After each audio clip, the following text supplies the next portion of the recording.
تاجیکستان را دیگر باید کنیم. سلام علیکم دوستان عزیز. این حال ما در ناحیه دنگره نزد پرچم حضور داریم. البته نگفته نماند که امروز دنگره شهر 92 ساله شد. 92 سالگی مبارک.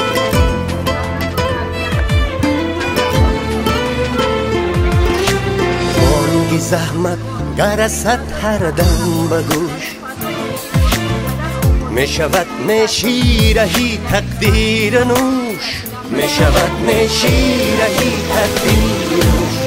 در دیاری رودهای پر خروش، هر قدم باید که باشد سبز پوش، هر قدم باید که باشد سبز پوش.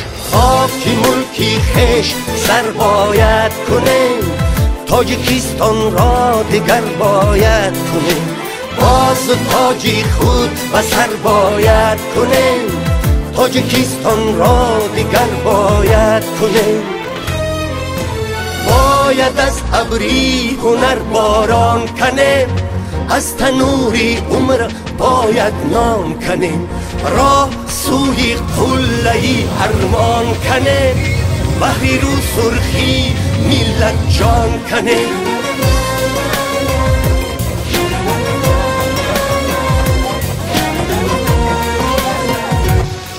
این اشکالی که دیده ایستادیم برادرای عزیز، این در دنگره یک جای دیدن میکنیم. وقت دلوگی وطن دیده معلومات دلوگی شهر دیدم و خواستم که شما دم نشان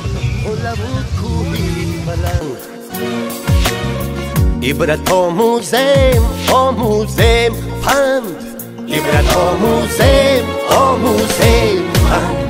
خاکسارانم گرچی دل بسند، سربلندانند هر جا ارجمند، سربلندانند هر جا ارجمند. خشت را خونی جگر باید کنیم، تاجیکستان را دیگر باید کنیم. تلخی هستی شکر باید کنیم، تاجیکستان را دیگر باید کنیم. در همه میدان ظفر باید کنیم، تاجیکستان را دیگر باید کنیم.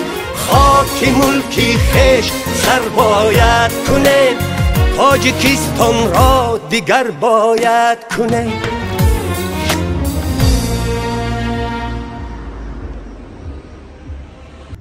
شطوره که گفتیم دنگره 92 ساله شد.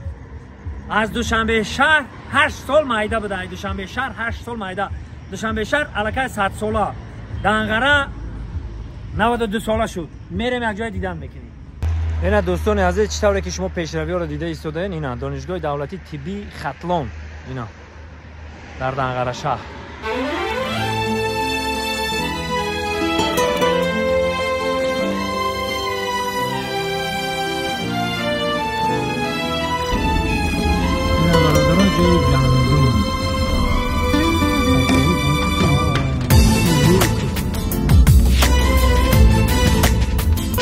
انا دوستان عزیز، این حال چطوره که شما دیده ایستادین در جای تاریخی شهر دنگره حضور داریم.